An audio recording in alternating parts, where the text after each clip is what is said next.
राधे राधे। बृहस्पतिवार व्रत कथा। अथ श्री बृहस्पतिवार व्रत कथा। भारतवर्ष में एक प्रतापी और दानी राजा राज्य करता था। वह नित्य गरीबों और ब्राह्मणों की सहायता करता था। यह बात उसकी रानी को अच्छी नहीं लगती थी। वह ना ही गरीबों को दान देती, ना ही भगवान का पूजन करती और राजा को भी दान देने से मना किया करती थी। एक दिन राजा शिकार खेलने वन में गए हुए थे तो रानी महल में अकेली थी। उसी समय बृहस्पति देव साधु वेश में राजा के महल में भिक्षा के लिए गए और भिक्षा मांगी। रानी ने भिक्षा देने से इनकार किया और कहा, हे साधु महाराज, मैं तो दान पुण्य से तंग आ गई हूँ। मेरा पति सारा धन लुटाते रहते हैं। मेरी इच्छा है कि हमारा धन नष्ट हो जाए, फिर ना रहेगा बांस, ना बजेगी बांसुरी। साधु ने कहा, देवी तुम तो बड़ी विचित्र हो। धन संतान तो सभी चाहते हैं, पुत्र और लक्ष्मी तो पापी के घर भी होने चाहिए। यदि तुम्हारे पास अधिक धन है तो भूखों को भोजन दो, प्यासों के लिए प्याऊ बनवाए, मुसाफिरों के लिए धर्मशालाएं खुलवाओ। जो निर्धन अपनी कुंवारी कन्याओं का विवाह नहीं कर सकते उनका विवाह करा दो। ऐसे और कई काम हैं जिनके करने से तुम्हारा यश लोक परलोक में फैलेगा। परंतु रानी पर उपदेश का कोई प्रभाव न पड़ा। वह बोली, महाराज आप मुझे कुछ न समझाएं, मैं ऐसा धन नहीं चाहती जो हर जगह बांटती फिरूं। साधु ने उत्तर दिया, यदि तुम्हारी ऐसी इच्छा है तो तथास्तु। तुम ऐसा करना कि बृहस्पतिवार को घर लीप कर पीली मिट्टी से अपना सिर धोकर स्नान करना, भट्टी चढ़ाकर कपड़े धोना। ऐसा करने से आपका सारा धन नष्ट हो जाएगा। इतना कहकर वह साधु महाराज वहाँ से अलोप हो गए। साधु ने के अनुसार कई बातों को पूरा करते हुए रानी को केवल 3 बृहस्पतिवार ही बीते थे कि उसकी समस्त धन संपत्ति नष्ट हो गई। भोजन के लिए राजा का परिवार तरसने लगा। जब एक दिन राजा ने रानी से बोला, हे रानी तुम यहीं रहो, मैं दूसरे देश जाता हूँ, क्योंकि यहाँ पर सभी लोग मुझे जानते हैं, इसीलिए मैं छोटा कोई कार्य नहीं कर सकता। ऐसा कहकर राजा परदेश चला गया। वहाँ वह जंगल से लकड़ी काट कर लाता और शहर में बेचता। इस तरह वह अपना जीवन व्यतीत करने लगा। इधर राजा के परदेश जाते ही रानी और दासी दुखी रहने लगे। एक बार जब रानी और दासी को 7 दिन तक बिना भोजन के रहना पड़ा तो रानी ने अपनी दासी से कहा, हे दासी, पास के ही नगर में मेरी बहन रहती है, वह बड़ी धनवान है, तो उसके पास जा और कुछ ले आ ताकि थोड़ा बहुत गुजर बसर हो जाए। दासी रानी की बहन के पास गई। उस समय बृहस्पतिवार की कथा सुन रही थी उसकी बहन। दासी ने रानी की बहन को अपनी रानी का संदेश दिया, लेकिन रानी की बड़ी बहन ने कोई उत्तर नहीं दिया। जब दासी को रानी की बहन से कोई उत्तर नहीं मिला तो वह बहुत दुखी हुई और उसे क्रोध भी आया। दासी ने वापस आकर रानी को सारी बात बता दी। सुनकर रानी ने अपने भाग्य को कोसा। उधर रानी की बहन ने सोचा कि मेरी बहन की दासी आई थी, परंतु मैं उससे नहीं बोली, इससे वह बहुत दुखी हुई होगी। कथा सुनकर और पूजन समाप्त करके वह अपनी बहन के घर आई और कहने लगी, हे बहन, मैं बृहस्पतिवार का व्रत कर रही थी, तुम्हारी दासी मेरे घर आई थी, परंतु जब तक कथा होती है तब तक ना तो उठते हैं और ना ही बोलते हैं, इसलिए मैं नहीं बोली। कहो दासी क्यों गई थी? रानी बोली, बहन तुमसे क्या छिपाऊं, हमारे घर में खाने के तक को अनाज नहीं था। ऐसा कहते कहते रानी की आंखें भर आईं। उसने दासी समेत पिछले 7 दिनों से भूखे रहने तक की बात अपनी बहन को विस्तार पूर्वक सुना दी। रानी की बहन बोली, देखो बहन, भगवान बृहस्पति देव सबकी मनोकामना को पूर्ण करते हैं। देखो शायद तुम्हारे घर में अनाज रखा हो। पहले तो रानी को विश्वास नहीं हुआ, पर बहन के आग्रह करने पर उसने अपनी दासी को अंदर भेजा तो सचमुच उसे अनाज से भरा एक घड़ा मिल गया। यह देखकर दासी को बड़ी हैरानी हुई। दासी रानी से कहने लगी, हे रानी, जब हमको भोजन नहीं मिलता तो हम ही तो व्रत करते हैं, इसलिए क्यों ना इनसे व्रत और कथा की विधि पूछ लिए जाए ताकि हम भी व्रत कर सकें। तब रानी ने अपनी बहन से बृहस्पतिवार व्रत के बारे में पूछा। उसकी बहन ने बताया, बृहस्पतिवार के व्रत में चने की दाल और मुनक्का से विष्णु भगवान का केले की जड़ में पूजन करें तथा दीपक जलाएं, व्रत कथा सुने और पीला भोजन ही करें, इससे बृहस्पति देव प्रसन्न होते हैं। व्रत और पूजन विधि बताकर रानी की बहन अपने घर को लौट गई। 7 दिन के बाद जब गुरुवार आया तो रानी और दासी ने व्रत रखा। घुड़साल में जाकर चना और गुड़ लेकर आई, फिर उससे केले की जड़ तथा विष्णु भगवान का पूजन किया। अब पीला भोजन कहाँ से आए, इस बात को लेकर दोनों बहुत दुखी थे, क्योंकि उन्होंने व्रत रखा था, इसलिए बृहस्पति देव उनसे प्रसन्न थे। इसलिए वे एक साधारण व्यक्ति का रूप धारण कर 2 थालों में सुंदर पीला भोजन दासी को दे गए। भोजन पाकर दासी प्रसन्न हुई और फिर रानी के साथ मिलकर भोजन ग्रहण किया। उसके बाद वे सब ही गुरुवार को व्रत और पूजन करने लगे। बृहस्पति भगवान की कृपा से उनके पास फिर से धन संपत्ति आ गई, परंतु रानी फिर से पहले की तरह आलस करने लगी। तब दासी बोली, देखो रानी, तुम पहले भी इस प्रकार आलस करती थी, तुम्हें धन रखने में कष्ट होता था, इस कारण सभी धन नष्ट हो गया, और अब जब भगवान बृहस्पति की कृपा से धन मिला है तो तुम्हें फिर से आलस होता है। रानी को समझाते हुए दासी कहती है कि बड़ी मुसीबतों के बाद हमने यह धन पाया है, इसलिए हमें दान पुण्य करना चाहिए, भूखे मनुष्यों को भोजन कराना चाहिए और धन को शुभ कार्यों में खर्च करना चाहिए, जिससे कुल का यश बढ़ेगा, स्वर्ग की प्राप्ति होगी और पितृ प्रसन्न होंगे। दासी की बात मानकर रानी अपना धन शुभ कार्यों में खर्च करने लगी, जिससे पूरे नगर में उसका यश फैलने लगा। बृहस्पतिवार व्रत कथा के बाद श्रद्धा के साथ आरती की जानी चाहिए। इसके बाद प्रसाद बांटकर उसे ग्रहण करना चाहिए। एक दिन राजा दुखी होकर जंगल में एक पेड़ के नीचे आसन जमा कर बैठ गया। वह अपनी दशा को याद करके व्याकुल होने लगा। बृहस्पतिवार का दिन था। एकाएक उसने देखा कि निर्जन वन में एक साधु प्रकट हुए। वह साधु वेश में स्वयं बृहस्पति देवता थे। लकड़हारे के सामने आकर बोले, हे लकड़हारे, इस सुनसान जंगल में तू चिंतामग्न क्यों बैठा है? लकड़हारे ने दोनों हाथ जोड़कर प्रणाम किया और उत्तर दिया, महात्मा जी, आप सब कुछ जानते हैं, मैं क्या कहूँ? यह कहकर रोने लगा और साधु को अपनी आत्मकथा सुनाई।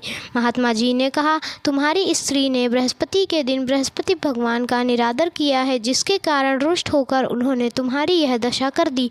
अब तुम चिंता को दूर करके मेरे कहने पर चलो तो तुम्हारे सभी कष्ट दूर हो जाएंगे और भगवान पहले से भी अधिक संपत्ति देंगे। तुम बृहस्पति के दिन कथा किया करो। 2 पैसे के चने मुनक्का लाकर उनका प्रसाद बनाओ और शुद्ध जल से लोटे में शक्कर मिलाकर अमृत तैयार करो। कथा के पश्चात अपने सारे परिवार और सुनने वाले प्रेमियों में अमृत व प्रसाद बांटकर आप भी ग्रहण करो। ऐसा करने से भगवान तुम्हारी सभी मनोकामनाएं पूर्ण करेंगे। साधु के ऐसे वचन सुनकर लकड़हारा बोला, हे प्रभु, मुझे लकड़ी बेचकर इतना पैसा नहीं मिलता जिससे मैं भोजन के उपरांत कुछ बचा सकूं। मैंने रात्रि में अपनी स्त्री को व्याकुल देखा है, मेरे पास कुछ भी नहीं है जिससे मैं उसकी खबर मंगा सकूं। साधु ने कहा, हे लकड़हारे, तुम किस बात की चिंता मत करो। बृहस्पति के दिन तुम रोजाना की तरह लकड़ियाँ लेकर शहर को जाओ। तुमको रोज़ से दुगना धन प्राप्त होगा, जिससे तुम भली भांति भोजन कर लोगे तथा बृहस्पति देव की पूजा का सामान भी आ जाएगा। इतना कहकर साधु अंतर्ध्यान हो गए और धीरे धीरे समय व्यतीत होने लगा। पर फिर भी बृहस्पतिवार का दिन आया। लकड़हारा जंगल से लकड़ी काट कर किसी शहर में बेचने गया। उसे उस दिन और दिन से अधिक पैसा मिला। राजा ने चना गुड़ आदि लाकर गुरुवार का व्रत किया। उस दिन के उससे के सभी क्लेश दूर हो गए। परंतु जब दुर्भारा गुरुवार का दिन आया तो बृहस्पतिवार का व्रत करना भूल गया। इस कारण बृहस्पति भगवान नाराज हो गए। उस दिन उस नगर के राजा विशाल यज्ञ का आयोजन किया तथा शहर में यह घोषणा कर दी कि कोई भी मनुष्य अपने घर में भोजन न बनवाए और आग जलवाए। समस्त जनता मेरे यहाँ भोजन करने आए। इस आज्ञा को जो नहीं मानेगा उसे फांसी की सज़ा दी जाएगी। इस तरह की घोषणा संपूर्ण नगर में करवा दी गई। राजा की आज्ञा अनुसार शहर के सभी लोग भोजन करने गए, लेकिन लकड़हारा कुछ देर से पहुंचा, इसलिए राजा उसको अपने साथ घर लिवा ले गए और उसे ले जाकर भोजन करा रहे थे तो रानी की दृष्टि उस खूंटी पर पड़ी जिस पर उसका हार लटका हुआ था। वह वहाँ पर दिखाई नहीं दिया। रानी ने निश्चय किया कि मेरा हार इस मनुष्य ने चुरा लिया है। उसी समय सिपाहियों को बुलाकर उसको कारागार में डलवा दिया। जब लकड़हारा कारागार में पड़ गया और बहुत दुखी होकर विचार करने लगा कि जाने कौन से पूर्व जन्म के कर्म मुझे यह दुख प्राप्त हुआ है, और उसी साधु को याद करने लगा जो जंगल में मिला था। उसी समय तत्काल बृहस्पति देव साधु के रूप में प्रकट हुए और उसकी दशा को देखकर कहने लगे, अरे मूर्ख, तूने बृहस्पति देव की कथा नहीं करी, इस कारण तुझे दुख प्राप्त हुआ है। अब चिंता मत कर, बृहस्पतिवार के दिन कारागार के दरवाजे पर 4 पैसे पड़े मिलेंगे, उनसे तू बृहस्पति देव की पूजा करना, तेरे सभी कष्ट दूर हो जाएंगे। बृहस्पति के दिन उसे 4 पैसे मिले। लकड़हारे ने कथा कही। उसी रात्रि को बृहस्पति देव ने उस नगर के राजा को स्वप्न में कहा, हे राजा, तुमने जिस आदमी को कारागार में बंद किया है वह निर्दोष है, वह राजा है, उसे छोड़ देना। रानी का हार उस खूंटी पर लटका है, अगर तू ऐसा नहीं करेगा तो मैं तेरे राज्य को नष्ट कर दूंगा। इस तरह रात्रि के स्वप्न को देखकर राजा प्रातः काल उठा और खूंटी पर हार देखकर लकड़हारे को बुलाकर क्षमा मांगी तथा लकड़हारे को योग्य सुंदर वस्त्र आभूषण देकर विदा कर दिया। बृहस्पति देव की आज्ञा अनुसार लकड़हारा अपने नगर को चल दिया। राजा जब अपने नगर के निकट पहुंचा तो उसे बड़ा आश्चर्य हुआ। नगर में पहले से अधिक बाग, तालाब, कुएं तथा बहुत सी धर्मशाला, मंदिर आदि बन गई हैं। राजा ने पूछा, यह किसका बाग और धर्मशाला है? तब भी शहर के सभी लोग कहने लगे, ये सब रानी और बांदी के हैं।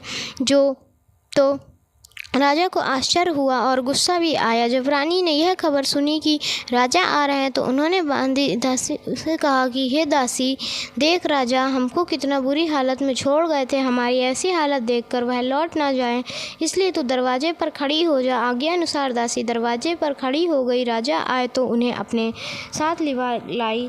तब राजा ने क्रोध करके अपनी रानी से पूछा कि यह धन तुम्हें कैसे प्राप्त हुआ है?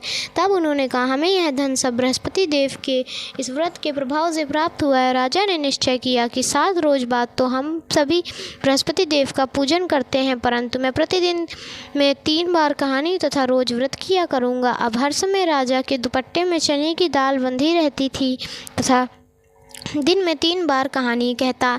एक रोज़ राजा ने विचार किया कि चलो अपनी बहन के यहाँ हो आए। इस तरह निश्चय कर राजा घोड़े पर सवार हो अपनी बहन के यहाँ को चलने लगा। मार्ग में उसने देखा कि कुछ आदमी एक मुर्दे को ले जा रहे हैं। उन्हें रोककर राजा कहने लगा, अरे भाइयों, मेरी बृहस्पति देव की कथा सुन लो। वे बोले, लो, हमारा तो आदमी मर गया है, इसको अपनी कथा की पड़ी है। परंतु कुछ आदमी बोले, अच्छा कहो, हम तुम्हारी कथा भी सुनेंगे। राजा ने दाल निकाली और जब कथा आदि हुई थी कि मुर्दा हिलने लग गया और जब कथा समाप्त हो गई तो राम राम करके मनुष्य उठकर खड़ा हो गया। आगे मार्ग में उसे एक किसान खेत में हल चलाता मिला। राजा ने देख कि उसे बोले, अरे भैया, तुम मेरी बृहस्पतिवार की कथा सुन लो। किसान बोला, जब तक मैं तेरी कथा सुनूंगा तब तक 4 हरैया जोत लूँगा, जा अपनी कथा किसी और को सुनाना। इस तरह राजा आगे चलने लगा। राजा के हटते ही बैल पछाड़ खा गए तथा किसान के पेट में बड़ी जोर का दर्द होने लगा। उस समय उसकी माँ रोटी लेकर आई। उसने जब यह कहा देखा तो अपने पुत्र से सब हाल पूछा और बेटे ने सभी हाल कह दिया। तो बुढ़िया दौड़ी दौड़ी उस घुड़सवार के पास गई और उससे बोली कि मैं तेरी कथा सुनूंगी, तू अपनी कथा मेरे खेत पर चलकर ही कहना। राजा ने बुढ़िया के खेत पे जाकर कथा कही, जिसके सुनते ही वह बैल उठ खड़ा हुए तथा किसान के पेट का दर्द भी बंद हो गया। राजा अपनी बहन के घर पहुंचा। बहन ने भाई की खूब मेहमानी की। दूसरे रोज प्रातःकाल राजा जगा तो वह देखने लगा कि सब लोग भोजन कर रहे हैं। राजा ने अपनी बहन से कहा, ऐसा कोई मनुष्य है जिसने भोजन नहीं किया हो? मेरी बृहस्पतिवार की कथा सुन ले। बहन बोली, हे भैया, यह देश ऐसा है कि पहले यहाँ लोग भोजन करते हैं, बाद में अन्य काम करते हैं। अगर कोई पड़ोस में हो तो देख आओ। वह ऐसा कहकर देखने चली गई, परंतु उसे कोई ऐसा व्यक्ति नहीं मिला जिसने भोजन ना किया हो। अतः वह एक कुम्हार के घर गई जिसका लड़का बीमार था। उसे मालूम हुआ कि उनके यहाँ 3 रोज से किसी ने भोजन नहीं किया है।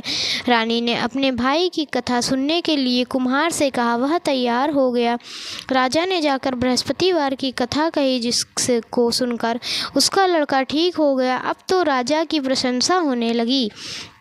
एक रोज़ राजा ने अपनी बहन से कहा कि हे बहन, हम अपने घर को जाएंगे, तुम भी तैयार हो जाओ। राजा की बहन ने अपनी सास से कहा। सास ने कहा, हाँ चली जा, परंतु अपने लड़कों को मत ले जाना, क्योंकि तेरे भाई के कोई औलाद नहीं है। बहन ने अपने भैया से कहा, हे भैया, मैं तो चलूँगी पर कोई बालक नहीं जाएगा। राजा बोला, जब कोई बालक नहीं चलेगा तब तुम ही क्या करोगी। बड़े दुखी मन से राजा अपने नगर को लौट आया।